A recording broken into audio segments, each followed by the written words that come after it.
Let's say you made $50,000, that's going to pass your person. If you lost $50,000 and you put up the money and you have basis in that loss, you could take the negative loss $50,000.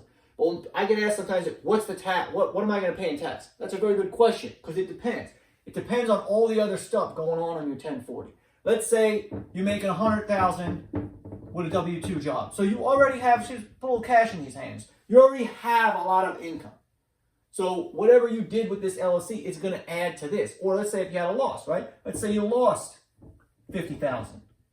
That loss can get taken against that 100. But let's say you also sold a stock that year and you made 20 grand. Now that 20 adds. Let's say in the same year you got married. So let's add another person. We'll put the other person here.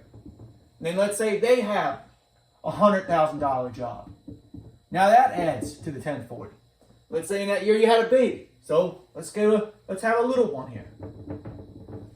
That is a dependent. You can take that credit. You see, if you kind of see what I'm saying, it all is going to depend on the whole picture.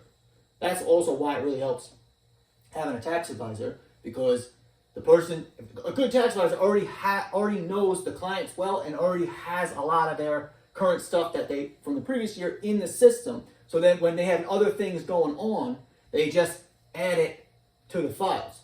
And then it's easy to run scenarios because they already know the client. So that's why with my tax advisory, it's hard to have generic tax advice because every client's different. So what might work really well for one person is not the best thing for the other person, depending on their whole situation.